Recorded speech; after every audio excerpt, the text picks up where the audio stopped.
toujours le plaisir de vous retrouver une fois de plus pour le compte de l'émission Les Débats qui oppose différentes personnes, messieurs, dames, ravis ou encore bienvenue dans cette émission. Aujourd'hui, comme à l'habitude, nous allons débattre sur un sujet très important. On va parler aujourd'hui de la polygamie. Est-ce ce dernier recommandé dans la Bible?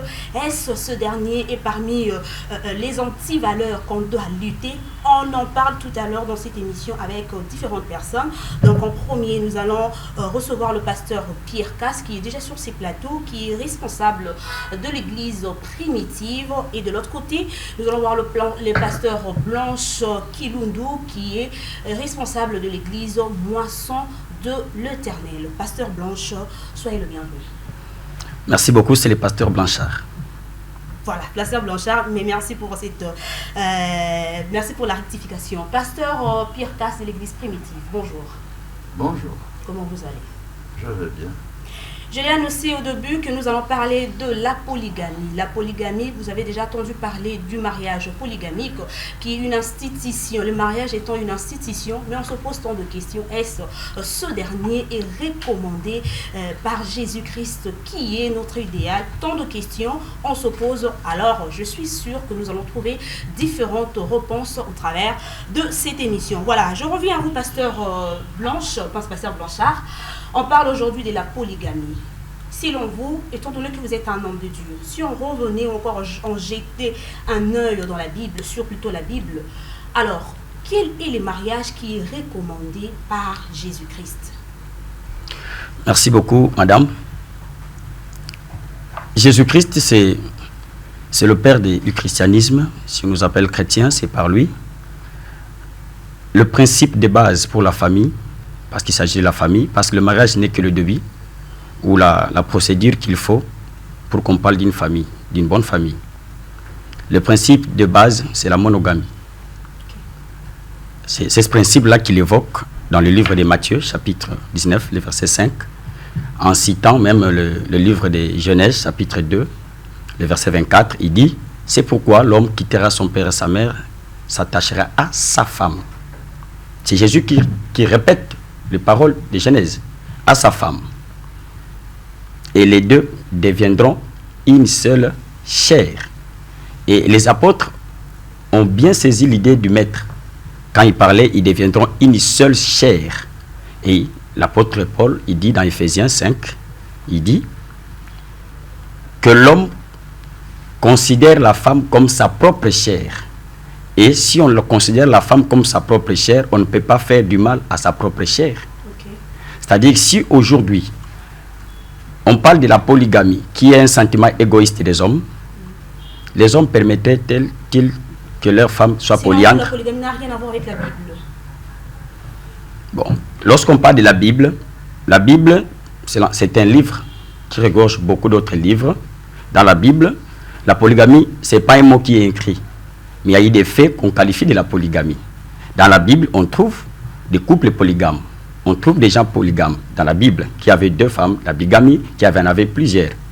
Mais selon Christ, quand il a refondé les choses, parce que si nous considérons le livre de 1 Corinthiens 15-45, la Bible parle, le premier homme, le premier Adam, était devenu une âme vivante. On dit, le dernier Adam est devenu un esprit vivifiant. On parle de deux Adams. Le premier Adam et du dernier Adam. Le premier Adam, il avait un couple monogame. Et le dernier Adam qui est Christ, il parle aussi de la monogamie. C'est-à-dire que le début et la fin. Au milieu, il y a eu écart. Il y a eu égarement. Il y a eu trouble. C'est pourquoi le dernier Adam, lorsqu'il est venu rectifier les choses en parlant de la monogamie. Pour moi, étant chrétien, le principe de base d'une famille, c'est la monogamie. Selon le pasteur Blanchard, il dit, pasteur Casse, que le mariage recommandé par Jésus-Christ, c'est le mariage monogamique. Partagez-vous le même avis?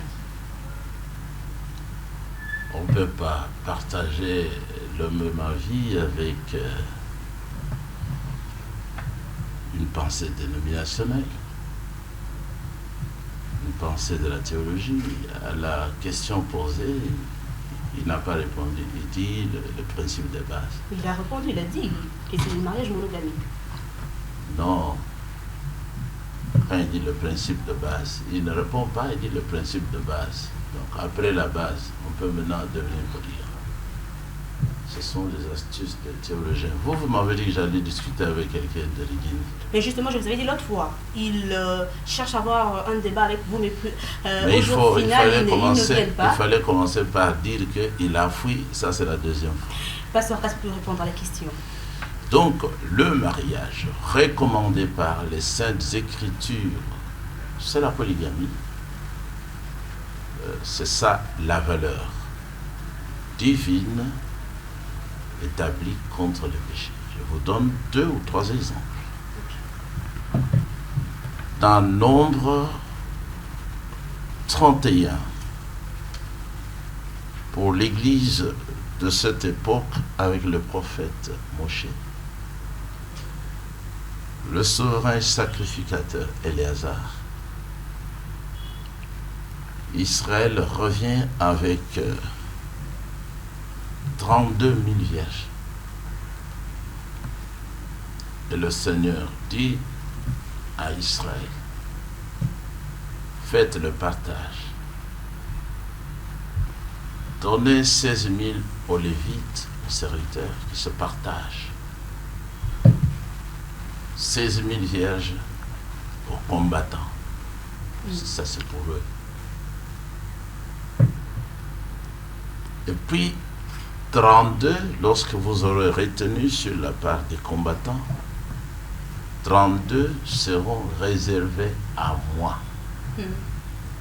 Donc là, c'est lorsque lui, il dicte le mariage pour son peuple, pour son Église. Les enfants d'Israël. Il n'était qu'avec eux. Il n'était qu'au milieu de ces gens-là, en ce temps-là. Il ne travaillait qu'avec eux. D'ailleurs, ils sont en route vers la terre promise. Dieu d'Israël en Israël. Il recommande, ici c'est notre question, la polygamie jusqu'à lui.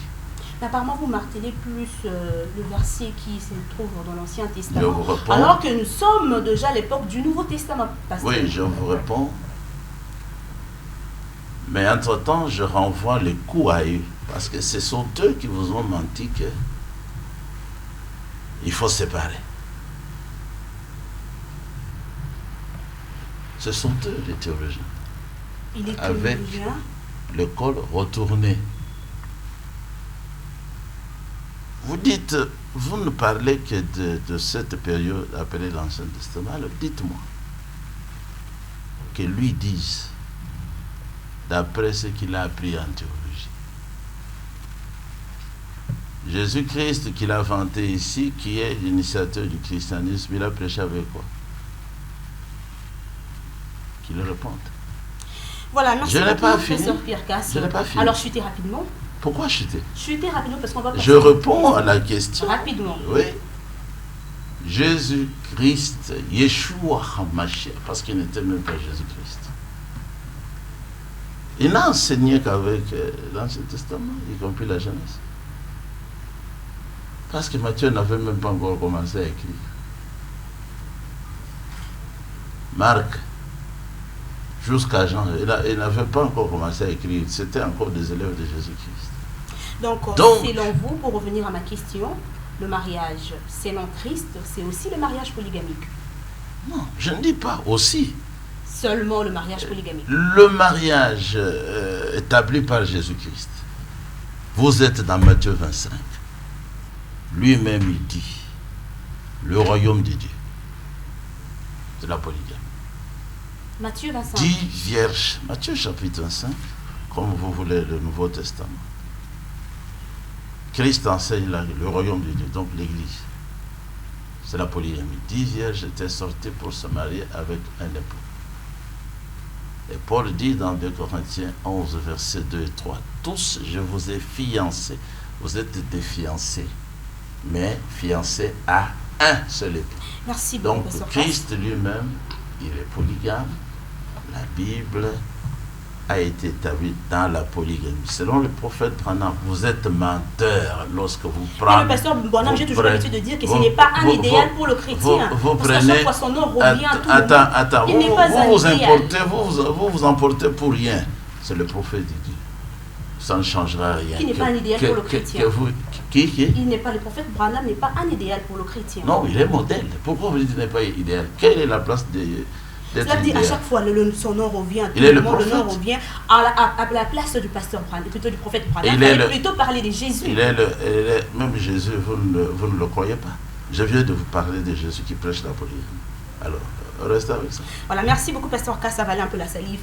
Pasteur Blanchard, vous soutenez, vous n'êtes pas, en vous entendant parler, vous n'êtes pas pour la polygamie. Alors que si je reviens encore dans la Bible qui dit qu'il y a un homme, on retrouve un roi qui était l'homme selon le cœur de Dieu, David. Mais David était aussi un polygame. Mais pourquoi Dieu l'appelait l'homme selon son cœur? Merci madame, vous savez, nous parlons tous français. On suppose qu'on a peut-être bien étudié aussi. À l'école primaire, si je ne me trompe pas, ou aux humanités, quand on étudiait le cours de français, quand on faisait la lecture des textes, le monsieur ou l'enseignant avait l'habitude de dire l'idée du paragraphe. Et après, il ajoutait qu'est-ce que l'auteur a voulu dire. Nous avons un professeur qui nous faisait blaguer, mais je n'étais pas avec l'auteur, comment je saurais ce qu'il allait dire? C'est-à-dire que lorsque, même si vous n'étiez pas avec lui, c'est-à-dire que lorsque vous avez ces écrits, si vous êtes intelligent, vous pouvez apprécier ce qu'il voulait dire. C'est ce qu'on appelle la téléologie. L'esprit du texte. Vous pouvez avoir les écritures, gober les versets, mais lorsque vous ignorez la théologie des textes, ça veut dire l'esprit avec lequel on écrit les textes, ou la volonté cachée dans ce qui est écrit, chose qui n'est pas donnée à tout le monde. Parce que la Bible dit que la gloire de Dieu, c'est de cacher les choses. Et la gloire du roi, c'est de pouvoir sonder les choses cachées. Lorsqu'on élève son esprit pour vouloir chercher ce qui est chercher caché, je ne pense pas que je suis venu, on est venu se chamailler. Et je pense qu'on est venu échanger les idées. Ok. Qu'on élève un peu le débat sera très important parce que nous sommes des chrétiens et nous sommes des pasteurs. Alors, c'est-à-dire ceci, il y a l'esprit de Dieu. Aussi quand on parle de la polygamie, on parle de la famille. La Bible dit dans le psaume 68, le verset 7, que c'est Dieu qui donne la famille. C'est Dieu qui donne la famille. Cette famille-là, la première, c'est une famille monogame. Adam et Ève. Ce n'était pas une famille polygame. Et lorsque Dieu crée, vous savez aujourd'hui, madame, la polygamie c'est quoi? La polygamie, c'est la preuve de l'ignorance. La polygamie aujourd'hui, c'est le fait de manquer de comprendre la volonté de Dieu. Lorsque dans Genèse chapitre 1, le verset 26, quand Dieu dit 27, il dit « Créons l'homme ».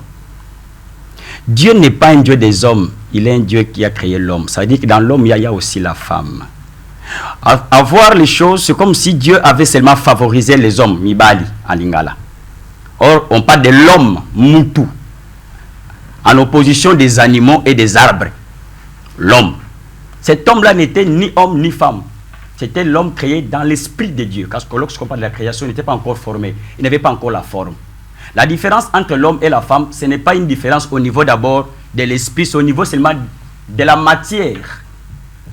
L'homme que Dieu avait créé là, ce n'était ni pas un homme mobali, ni une femme, c'était l'homme moutou, ce qu'on appelle l'ingala moutou. Sans sexe. Sans sexe par rapport aux animaux, parce qu'il a beau créer les animaux, il a créé les arbres, par rapport à la procédure de la création. Maintenant, il est arrivé le tour pour Dieu. Mais c'est là biblique. Mais j'ai donné les versets, je parle de Genèse, non? Je suis en train d'interpréter le texte. Relis. Ok, avancez, parce que moi, hein? C'est la première fois. Moi, je parle. Ok. Il dit, créons l'homme à notre image, à notre ressemblance. L'homme. Et il y a le verset, Dieu créa l'homme et la femme. D'abord, il dit, créons l'homme. Et puis, on dit, créer l'homme. Dieu créa l'homme et la femme. La création, c'est au niveau des pensées. Maintenant, dans Genèse 2, il forme maintenant. Il donne maintenant la forme à cet homme-là qu'il avait créé, à l'idée qu'il avait pris de créer l'homme. Maintenant, ce qui se passe, les gens se trompent à quel niveau? C'est que l'homme et la femme sont un sur le plan de la création de l'esprit, mais ils sont deux sur le plan de la forme. Expliquez-vous. Ça veut dire, quand il dit créant l'homme. C'est pourquoi vous voyez, Dieu ne crée pas une chose deux fois. Il crée une seule chose et il le multiplie. Il est soumis à la loi de la multiplication. C'est pourquoi il sort la femme là. Dieu le sort dans le seul être qu'il avait créé, Mobali. Il sort la femme pour maintenir la pensée que quoi que vous soyez deux corps, mais en vérité vous êtes un seul homme. Et c'est ce que Jésus-Christ répète dans Matthieu quand il dit, l'homme quittera son père et sa mère, s'attachera à sa femme, ils deviendront une seule chair. Et il renvoie encore au principe de l'unicité. Vous comprenez ça? Maintenant, quand je dis que Dieu n'est pas un Dieu des hommes, Amibali, parce qu'il y a des gens qui disent que moi c'est à côté, il y a les femmes ne peuvent pas prêcher, tout. Parce que c'est encore un autre débat. non, je ne m'attarde pas là-dessus, j'explique quelque chose là. Ça dit que même la polygamie là, au début là, on n'était pas des polygames. Il y avait ce qu'on appelle le principe des bases pour les familles hébraïques, c'était la filiation féminine. C'était la femme. C'est la femme même qui donnait le nom à l'enfant qu'il mettait au monde. Quand Ève, dans Genèse chapitre 4, verset 1, quand il enfanta Caïn, Ève dit, j'ai formé l'homme avec l'aide du Seigneur. Elle donne le nom. Dans Genèse chapitre 19, l'histoire de Lot avec ses deux filles. Hein? Quand la première a eu un enfant avec son père, c'est la femme qui donne le nom. Avec Léa, la femme de Jacob, lorsqu'elle enfante son premier fils Ruben, c'est la femme qui donne le nom. Dans Isaïe 7, 14, on parle d'histoire de Marie. On donne la prophétie sur la naissance de Marie qui devait enfanter l'enfant Jésus. On dit, la femme là deviendra enceinte. Elle aura un enfant, fils. Elle lui donnera le nom d'Emmanuel. Ça veut dire que c'était la filiation féminine. C'était comme ça. Les enfants appartenaient à la femme. D'où l'organisation des systèmes matriarcat. Okay. Vous comprenez ça? C'était ça d'abord. Avec ce système-là, c'était la femme qui avait la prédominance. On ne pouvait parler de la polygamie. C'est à la suite des événements, à la suite des temps, que l'organisation matriarcat a basculé à l'organisation patriarcat qui a engendré la polygamie. Non, je te réponds. Qui a engendré la polygamie? Quand on a basculé, on a quitté du matriarcat au système patriarcat qui a engendré la polygamie. Pourquoi? C'était normal qu'on parle de la polygamie. Parce que le mariage à cette époque-là avait un seul but, c'est avoir des enfants. Surtout les enfants mâles. En Israël, chez les Hébreux, quand tu n'as pas un enfant mâle, au botité.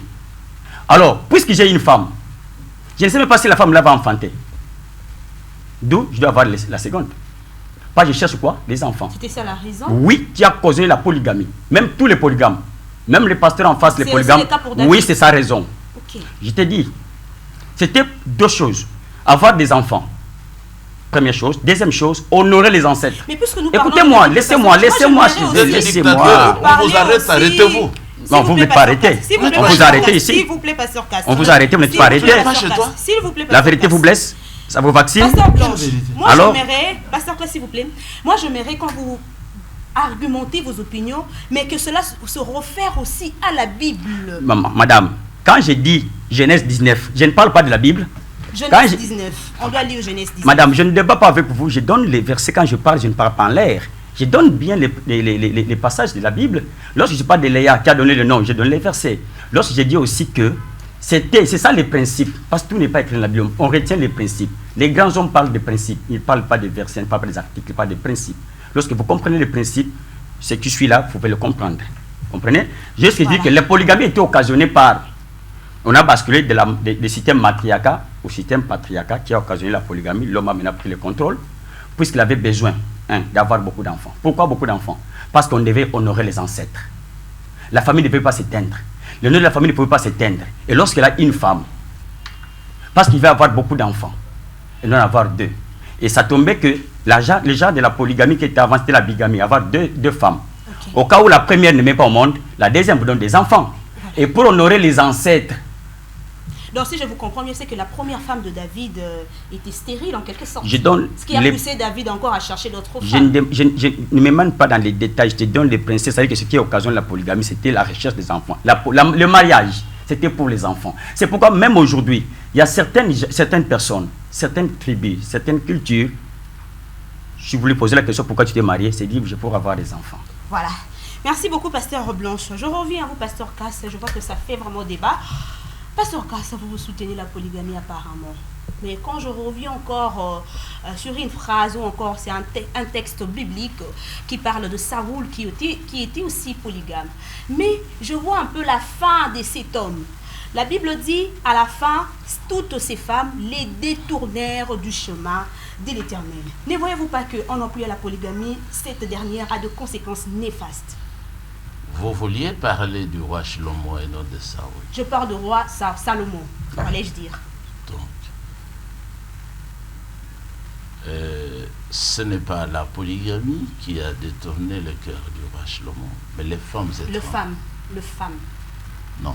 Les femmes. Non, c'est un mensonge. Vous dites le mensonge. Ce sont les femmes étrangères. C'est ça que vous devriez souligner avec eux. Parce que leur créateur, qui est le nôtre aussi, il avait interdit de se marier avec les femmes étrangères. Ainsi, le roi Shlomo n'avait pas péché en ayant 1000 femmes, parce qu'il était dans la volonté parfaite du Seigneur en étant polygame, la polygamie étant établie depuis le commencement là-bas. Mais le Seigneur avait dit, ne faites pas d'alliance avec les femmes étrangères. Elles vont détourner vos cœurs pour que vous ne soyez pas entièrement à moi.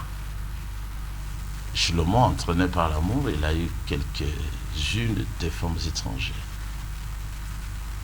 y compris même la fille du roi Pharaon égyptien. Donc, je reviens un peu au théologien. Vous avez rebondir encore, ok. Vous avez vu vous-même qu'il n'a rien dit, il n'avait rien, il est en train de blasphémer du début à la fin, ne connaissant rien. Là seulement, le col retourné ici au cou. Non, il a appuyé sa thèse avec des versets bibliques. Vous avez posé cette question. Lui, il vous a embrouillé. Mais moi, je ne t'ai pas embrouillé. Je crois qu'il a répondu à la question. Non. Selon vous, il n'a pas répondu. Alors, répondez plutôt à cette question. Toi, tu as même oublié la question que tu as posée. Ce n'est pas ça la question. Pasteur Cass, on avance. Tu avais posé la question de savoir si la polygamie est mauvaise. Mais le roi David, il était polygame lui aussi. Et pourquoi est-ce que Dieu l'a appelé un homme selon le cœur de Dieu? Ça, ce n'était pas une question posée à lui. Lui, il est antichrist, c'est-à-dire anti-biblique. Il argumente ses opinions avec le référence biblique, Pasteur Cass. Répondez plutôt à la question au lieu de revenir sur ça. Mais la vôtre, il cherche les idées. La vôtre, j'ai répondu.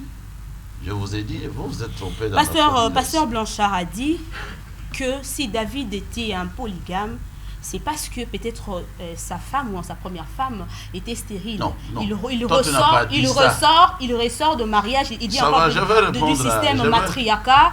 Non, ta question était moi je posais la question. Pourquoi revenir à la question? Voilà ma question. David, Dieu a appelé David l'homme selon son cœur, alors que David était un polygame. Mais où était la question? C'est ça ma question. Alors que David était un polygame. Parce que lui, il est contre. Non, ne multiplie pas les mots. Pasteur Cass, s'il vous plaît, laissez-moi gérer, le plateau. C'est moi qui gère le plateau, s'il vous plaît, Pasteur Cass. C'est moi qui gère le plateau. Ma question était de ça, parce que le pasteur Blanchard est contre la polygamie. Moi, je lui ai posé la question de savoir, vous êtes contre la polygamie, alors que David, Dieu l'appelait l'homme selon son cœur. Mais ces derniers étaient un polygame. Alors, Dieu appelle quelqu'un l'homme selon son cœur alors que ce dernier est polygame. Mais pourquoi vous êtes contre la polygamie? C'était ça ma question. Pasteur Cass, si vous voulez, Pasteur Cass, s'il vous plaît, si vous voulez rebondir à la question, revenez. Si tu m'invites la prochaine fois, je ne viens pas. On avance, Pasteur Cass. On avance. C'est ça le débat. Moi, je ne viens pas pour jouer ici. On avance, Pasteur Cass. Voilà. Le monsieur là a parlé de David. La réponse, il ne l'avait pas. Il ne pouvait pas la donner ici. Moi, je ne vais pas parler de David. C'est vous? Parce qu'il est contre David. Il est contre la doctrine de David. Il est contre Abraham. Lui, il est contre Jacob. Il est contre Salomon. Il est contre la Bible. C'est un type maudit. Maintenant, parce que moi j'avais noté la question ici. Il dit, quand le Seigneur a créé là-bas, celui qu'on a appelé ou qu'il a appelé homme, n'en veut pas de sexe. Mais ça, c'est un sorcier qui parle. C'est ça la sorcellerie. N'en veut pas de sexe, n'était ni homme ni femme, alors que la Bible dit bien que c'était un homme. Faisons l'homme à notre image. C'est ça la théologie. Et le Seigneur créa l'homme, on dit bien l'homme à son image. Je t'apprends, je vous apprends que cet homme avait un sexe. C'était un homme masculin. Mais c'est l'esprit féminin qui était en lui. Comme Yeshua, il était entièrement un homme. Et il y a un sexe, c'était un homme. Il est né un homme. Il était de sexe masculin. Mais son épouse était en lui. Il ne faut pas dire qu'il n'était ni homme ni femme. Ah, c'est quelle médiocrité. Vous avez fait autant d'années en théologie pour être détruit. Vous êtes détruit. Avec le col retourné, vous venez ici pour établir la sorcellerie. Et puis il a dit. Rapidement. Mais pourquoi vous dites rapidement? Pasteur Cass, avancez. C'est moi qui gère les débats. Avancez. Mais je peux m'arrêter. Avancez, Pasteur Cass. Avancez. Tu gères pourquoi? Avancez, Pasteur Cass. Mais laissez-moi répondre à mon rythme. Avancez. Je suis en train de protéger le code. Avancez. Mais il faut me laisser tranquille. Avancez, Pasteur Cass. Il ne faut pas me pousser à parler rapidement comme toi. Pasteur Cass, on avance. Voilà. D'abord, tu m'as fait souffrir pour arriver ici. On avance, Pasteur Cass. On reste dans la matière. Cet homme a dit encore que les enfants appartenaient à la femme. Où est-ce qu'il a lu ça? Dans quel livre de théologie? Ou ici dans la Bible? Lorsque les généalogies dans les Saintes Écritures sont établies, c'est toujours du côté de l'homme. Parce que l'homme, il est le chef de la femme. Et les enfants viennent de lui. On établit la généalogie même de Jésus-Christ. On va jusqu'à Adam. On ne parle même pas d'Ève. Quand nous sommes chez Abraham, le père de la foi, polygame lui aussi, parce que tu es contre son mariage, tu es maudit par le Seigneur d'après Genèse 12. Sarah dit, tout le monde qui apprendra que j'ai mis au monde se moquera de moi parce que à la vieillesse, j'ai donné un enfant, un fils à Abraham. Ah, tu es un menteur. Les femmes de Jacob, qui donnent des noms aux enfants, cela ne faisait pas de ces femmes supérieures à Jacob. Étant donné les douleurs de l'enfantement, ce sont elles qui allaitaient, qui accouchaient, qui mettaient au monde. Il n'était que normal qu'elles donnent des noms de circonstances aux enfants. Le nom d'Issachar est venu d'où? C'est venu de Léa qui a dit, maintenant, le Seigneur me donnera mon salaire parce que j'ai donné un autre fils à mon mari. Toi, tu as étudié où quand tu parles ici du texte français, tout ça? Les enfants appartenaient à Abraham, la Bible témoigne, à Isaac, la Bible témoigne, et à Jacob. Jacob avait 12 fils, monsieur le théologien. 12 fils. Fils de Jacob. Appartenant à Jacob. Et c'est lui qui les a bénis. Et tu as dit que l'objectif dans la polygamie était d'avoir des enfants. Oui, mais ce n'était pas ancestral. C'est la volonté même originale du Créateur qui a dit, soyez féconds, multipliez-vous et remplissez la terre. Voilà. Maintenant, je termine, voilà quoi. Chuter. Je ne chute pas, je veux m'arrêter. Chuter par rapport à... Maintenant, regardez, toi tu as dit que c'était pour honorer les ancêtres. Quel blasphème. Quel blasphème, toi tu as débité ici. Tu es entièrement maudit. Voilà, merci beaucoup, Pasteur Cass. Pasteur Blanche, je reviens à vous. Vous comprenez que vous avez parlé d'un point qui était sensible, dont on ne pouvait passer sans pour autant rebondir sur cela. Alors, je crois que vous avez parlé, Dieu a créé l'homme sans sexe, c'est ce que vous avez dit, et le pasteur Cassas a essayé de repliquer par rapport à cela. Alors, on revient sur cette histoire. Je pense que vous avez quelque chose à dire. Oui, merci beaucoup. Et la Bible dit que vous aimez la malédiction. Je m'excuse. Vous aimez la malédiction, elle vous sera collée à la peau. Toutes les fois qu'on profère la malédiction ici, ce n'est pas une grimace, c'est à la personne qui la profère à laquelle ça sera collé. Je suis en face de quelqu'un qui est entièrement maudit et qui va disparaître avec sa doctrine. Bientôt, très bientôt, parce que Christ vaincra toujours. Merci beaucoup. Ce qu'on appelle le sexe, c'est quoi? C'est un organe. Le sexe, c'est un organe qu'on appelle l'appareil génital, qui définit le comportement que la personne qui est porteur de cet organe-là va avoir dans la suite des temps. Quelque chose qui est immatériel, un esprit peut avoir un sexe, quand on dit créer. Pourquoi dans Genèse chapitre 2, le Bible dit il forme, il forma. Le verbe créer et le verbe former, deux verbes. Dans Genèse 1, 27, on dit créons. Dans Genèse 2, dit Dieu forma. Mais s'il a déjà été créé, il avait déjà la forme, pourquoi on doit encore la former? Pourquoi? C'est là où il y a beaucoup d'insuffisance et de l'ignorance dans la tête de mon collaborateur. C'est pourquoi je suis venu, qu'il rende grâce à son Dieu de m'avoir sur plateau pour avoir certaines vérités. Et je sais que je ne débat pas contre lui ou ni avec lui. Il y a les téléspectateurs qui nous suivent, il y a les enfants de Dieu. Ce n'est pas pour la victoire de quelqu'un, ni l'honneur de quelqu'un. Je ne viens pas défendre ici mes penchants charnels, comme le sentiment de la polygamie qui l'anime. Nous défendons la parole de Dieu. Donc la polygamie pour vous, c'est moi, Paul a dit que nous connaissons en partie, nous faisons partie. Dans la suffisance de la grâce que le Seigneur nous a donnée, nous essayons de donner la lumière à tous ceux qui nous suivent, ils comprendront, pour ne pas faire trop d'agitation ici. La création, c'était l'idée. C'est comme tu avais l'idée de nous inviter à l'émission. C'était l'idée. Cette idée-là a précédé ce jour d'aujourd'hui. Quand Dieu crée, il crée dans son esprit. Après, il donne maintenant la forme à l'idée qu'il avait. Maintenant, la création, c'est l'homme moutou. Je parle de moutou. Parce qu'il a créé les animaux, il a créé les arbres. Vous savez pourquoi même? C'est pourquoi même quand il crée l'homme, le 6e jour, le 7e jour, il se repose. Pourquoi après la création de l'homme, Dieu se repose? En fait, il a trouvé quelqu'un qui va gérer ce qu'il a pu faire avant. C'est pourquoi il peut que se repose, parce qu'il a trouvé un remplaçant.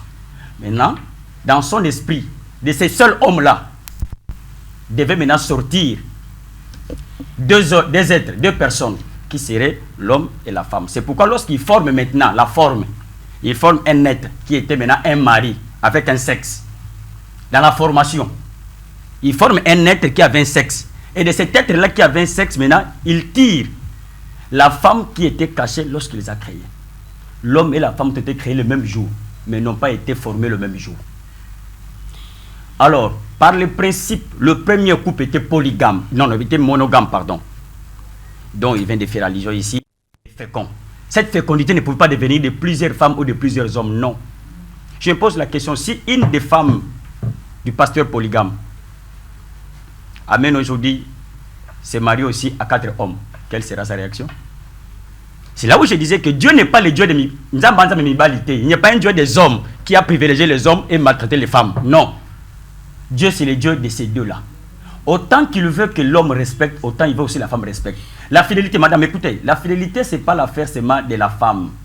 L'homme doit être aussi fidèle à sa femme, la femme doit être fidèle à l'homme. Okay. Vous comprenez? Autant parce qu'il y avait d'abord la polyandrie. Pourquoi on a aboli ça pour parler de la polygamie aujourd'hui? Pourquoi s'enchantent les hommes à avoir plusieurs femmes? Pourquoi ces femmes-là ne se marieraient pas avec d'autres hommes aussi? Pourquoi? Bon, Pasteur Blanche, est-ce qu'on peut parler aussi conséquences? Pasteur Blanchard, est-ce qu'on peut aussi parler conséquences aussi? Oui. Parce que moi, je n'aimerais pas qu'on martèle sur ça. La Bible dit, même la nature elle-même ne vous enseigne-t-elle pas? Oui. Revenons un peu sur les conséquences de la polygamie. Est-ce que la polygamie a des conséquences néfastes? Si oui, évoquez-les. La polygamie rend la femme esclave. C'est justement l'esclavagisme. Parce que dans l'ancien temps, les gens avaient des femmes, soit par la violence, la force physique, comme le coq le fait pour la poule, hein, la force physique, comme butin de guerre, soit par l'argent, le versement de ce qu'on appelle aujourd'hui la dot, chez les parents de la femme. Tu as beaucoup d'argent, tu as beaucoup de femmes. C'était une loi naturelle. Pour le roi, comme tu as parlé du roi David, c'était un prestige naturel qui n'avait rien à voir avec le spirituel. Or, tout ce qui se passe ici, ce n'est que des symboles. Il y a une vérité qui est cachée dans le spirituel. Tout ce que Jésus-Christ a fait sur le plan physique avait une explication spirituelle. Nous sommes pasteurs et nous avons pour modèle le grand pasteur Jésus-Christ. Est-il polygame? Avec combien de femmes? Il a parlé des fiancés. Je vous ai fiancé. Tu crois que toi tu es fiancé à Jésus seul? Non, c'est l'église. Une église. C'est ça l'exemple des rois assurés, si je ne me trompe pas, dans le livre d'Esther. La Bible dit que le roi devait choisir une seule femme, mais il y avait beaucoup de femmes qui défilaient. Et les femmes là correspondent à l'église. Toi seul, tu n'es pas fiancé à Jésus. Toi seul, non. Moi seul, non. C'est nous tous qui formons le corps érigé comme une église qui sommes fiancés à Jésus. Nous sommes pasteurs et nous suivons pour modèle Jésus. Là, c'est toujours parmi les conséquences. Non, madame, écoutez, lorsque nous parlons, si on est juif, parce qu'attention, faites la différence entre le judaïsme et le christianisme. La polygamie tire sa force dans le judaïsme. Dans le christianisme, on ne parle pas de la polygamie. C'est pourquoi je dis, c'est une valeur pour les juifs, c'est une valeur pour certaines tribus. Mais si pour les chrétiens, les gens qui suivent Christ, la polygamie est une anti-valeur. Merci, pasteur Blanchard.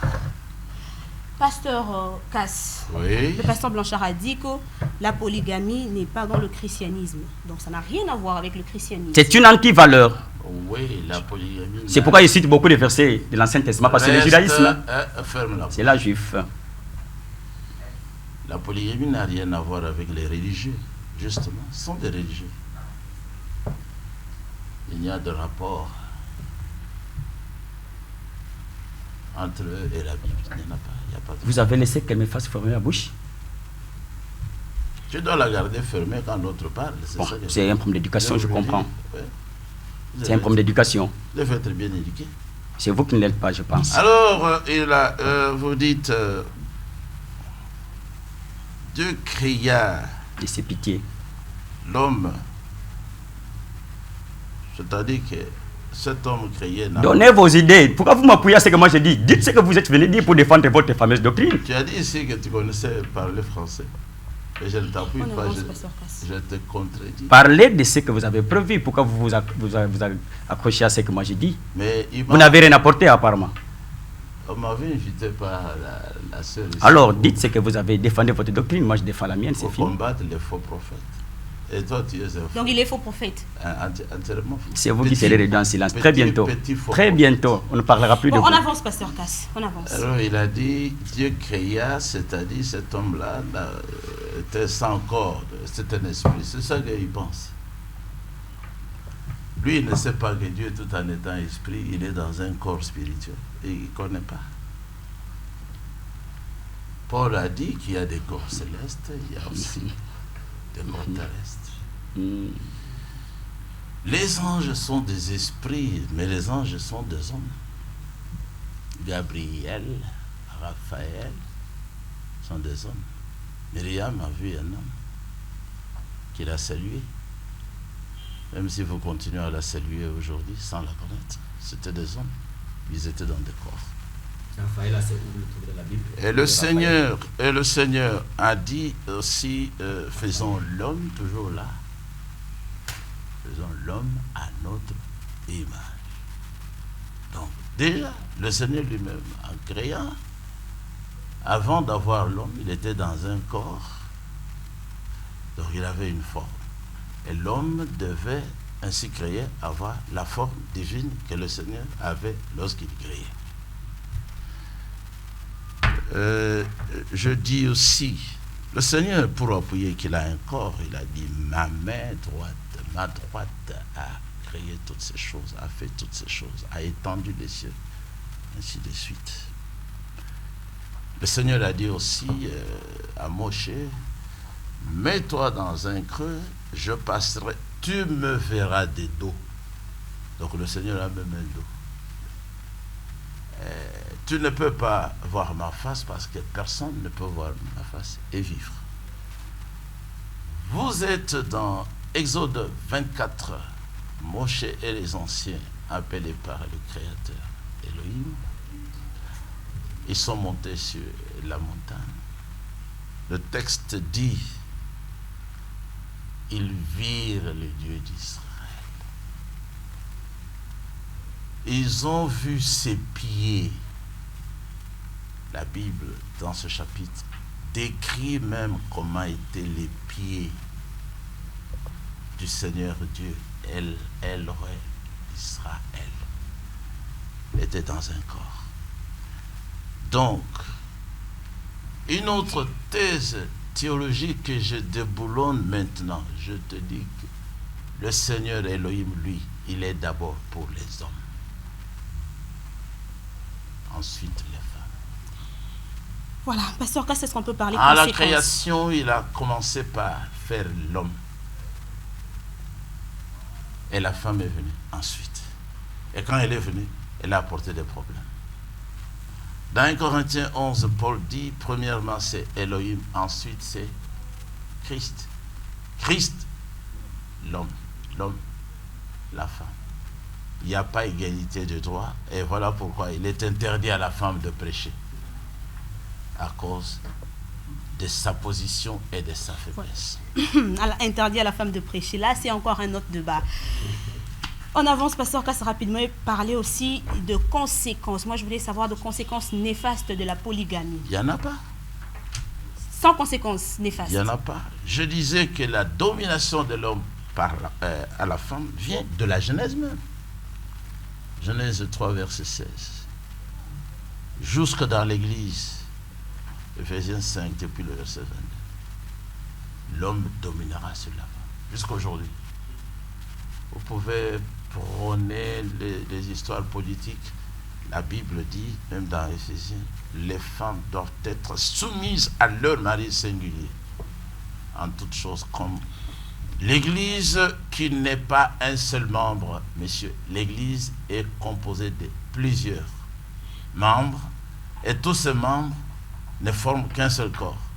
De même aussi, les femmes au pluriel appartenant à un seul homme ne forment qu'un seul corps tout en étant nombreuses. Pasteur Pierre Cass, oui. Il y a deux idées qui me traversent dans ma tête. Je me pose tant de questions.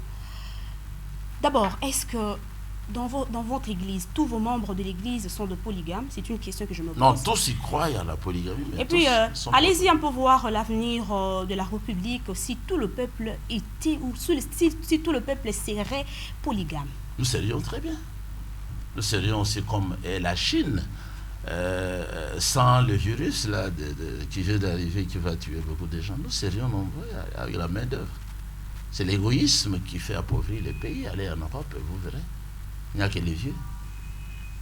Plus de jeunes, et beaucoup ne veulent plus se marier parce qu'on veut renverser les rôles. On met la femme à la place de l'homme, et puis les hommes reculent en arrière, refusent de se marier, et il n'y a pas d'enfants. Pourquoi est-ce qu'en Amérique, on a établi la loterie et tout ça? Pourquoi? Mais c'est parce qu'il n'y a plus de mariage, il n'y a plus de jeunes. Il y a quelqu'un qui m'a demandé de vous poser cette question. Ne serait-il pas de besoin charnel qui vous pousse à cela? Qui a poussé le Seigneur à établir la polygamie. Parce que c'est le Seigneur qui a fait l'homme, c'est pas moi. Moi, je suis le lecteur de la Bible. Heureux celui qui lit les Écritures. Et ceux qui sont assis et qui écoutent la lecture des choses écrites, ils sont heureux. Je suis heureux. Vous ne voyez pas que je suis heureux. Bon, là, c'est l'apparence physique. Ils peuvent venir, tous les prêtres, tous les évêques catholiques, les pasteurs en noir et blanc, ils peuvent venir nombreux. Je vais les frapper tous, en quelques minutes. Merci, Pasteur Cass. Pasteur Blanchard, on reste un peu, parce que nous sommes de chrétiens, on reste un peu dans ce qu'a dit la Bible. Alors, quand je lis la Bible, David, polygame, Salomon, polygame, il y a deux gens, polygame. Alors qu'avec de références bibliques qu'il donne, ne serait pas une sorte de contradiction biblique, parce que la Bible s'est contredit elle-même, en même temps il soutient les mariages monogamiques, en même temps la polygamie. Est-ce que la Bible n'est pas, comme le disent certaines personnes, un couteau à double tranchant? Non, je ne le pense pas, à moins qu'on soit animé des désirs charnels pour prendre pour vouloir défendre ses faiblesses en cherchant quelques versets de la Bible pour que vous puissiez vous justifier. Donc c'est une faiblesse. Oui. Mais si votre esprit est ouvert pour pouvoir apprendre, je pense que on va comprendre quelque chose. Je lis le verset de Genèse chapitre 1, rapidement. Verset 26. Faisons l'homme à notre image, selon notre ressemblance. Ça vous échappe, ça vous échappera toujours. C'est pas votre niveau là. C'est pas votre niveau. C'est ça la réponse. C'est pas votre. Vous avez parlé, vous n'avez pas répondu. C'est pas votre niveau là. Mais c'est ça la réponse. Pas oser entrer là. Alors, l'homme maintenant, oui, parce qu'il est dans la pensée de Dieu, ce qu'on appelle l'éternité. On était ensemble là. Mais là, ce qui sort maintenant, il regarde la correspondance. Il regarde les animaux qui passent. Il ne voit pas sa correspondance. Parce qu'ils ont été créés deux. Je peux utiliser même les termes, même comme les jumeaux, par exemple. Ils ont été créés deux. C'est vrai que j'ai vu ma femme. Mais lorsqu'il sort comme ça, il regarde les animaux passer, il regarde la nature, il ne voit pas sa correspondance. Il ne voit pas. Il devait être inquiet. C'est pourquoi la femme n'est pas une bête. Moi, ça s'engoule. Parce que mon bala, mon bangoul. Dieu comprend que il a retenu la leçon. Qu'elle ne pouvait pas être seule. Il fallait être accompagné. Quand je sais pas, Dieu appelle la femme aide semblable. Une aide, pas 2 aides, pas 3 aides, pas 4 aides. Parce que la femme représente l'aide semblable. Écoutez, maman, écoutez, je vais dire cette chose-là, c'est très important. Rapidement. Dieu donne à l'homme une seule aide semblable. Il n'a pas donné à l'homme 4 aides, ni 8 aides. Parce que la femme aussi symbolise l'aide semblable de l'homme. Dieu n'a pas donné à l'homme 8 femmes pour aider l'homme. Non, une seule femme pour être son aide semblable. Lorsque vous prenez la femme, de aussi la dimension aide, Dieu vous a donné combien d'aides? Deux. Je vais citer madame, je vais parler. Vous savez que lorsqu'on fait le mariage, Dieu est témoin de nos mariages. Je vais lire un verset. Rapidement, parce que nous sommes arrivés déjà presque à la fin. Oui, dans Malachie, rapidement, excusez-moi, Malachie,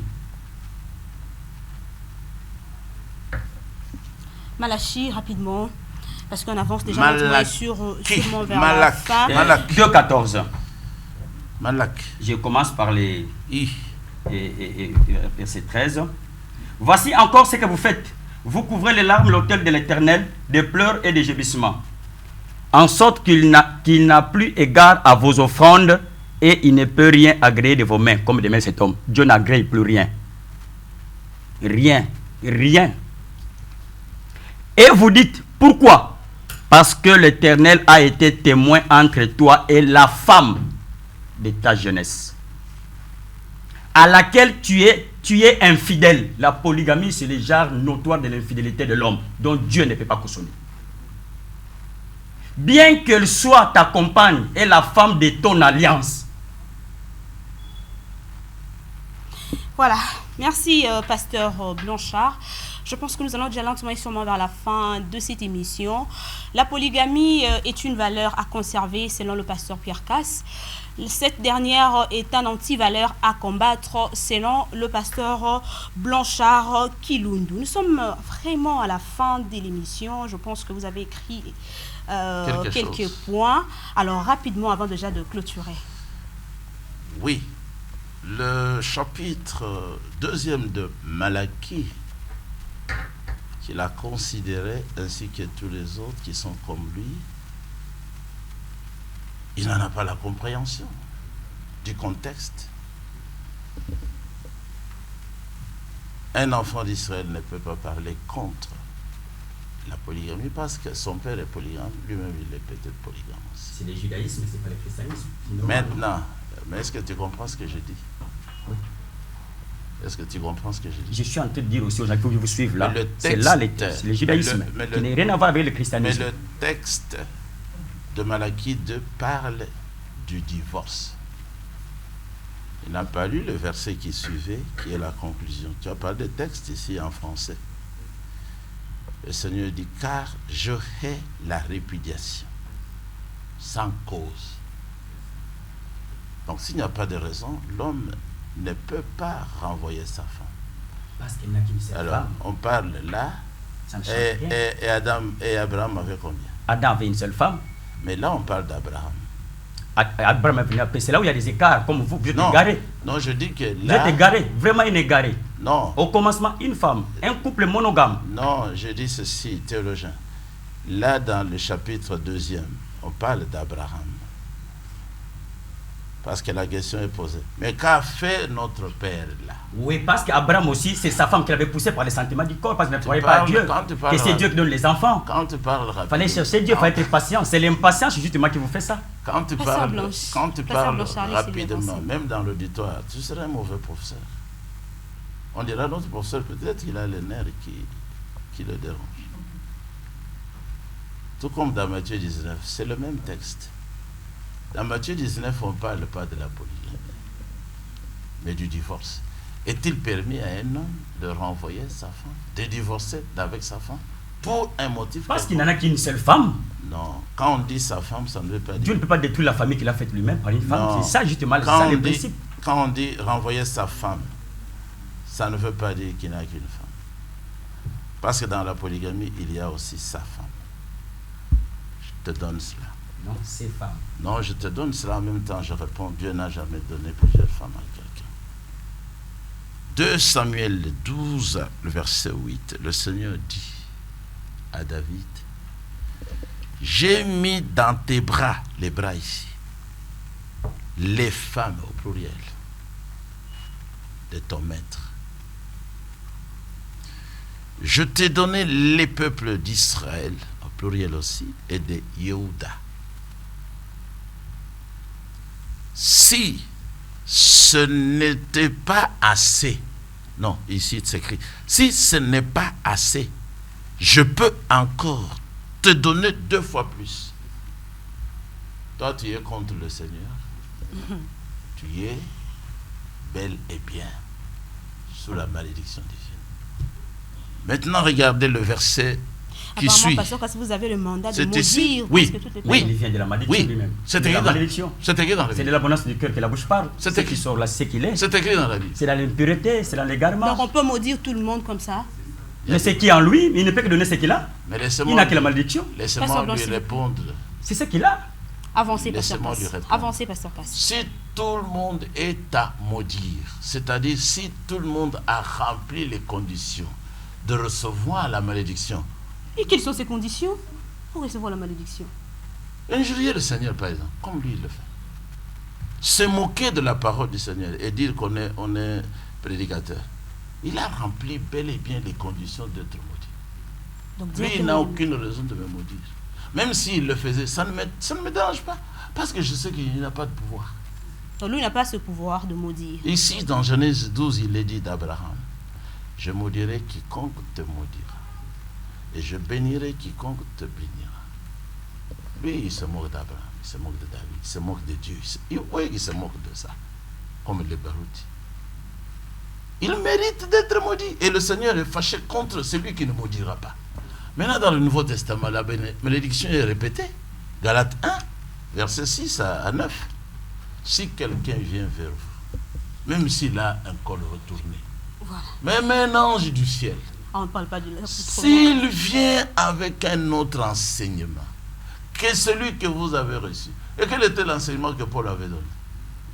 C'était voilà. L'Ancien Testament, alors maudissez-le. Alors, c'est ça que nous faisons. Maintenant, dans la polygamie, il y a ça, je termine par là. Rapidement. Regardez ici. Mais pourquoi donc que tu as fait ce qui est mal à mes yeux? Qu'est-ce qui est mal aux yeux du Seigneur? Ce n'est pas la polygamie.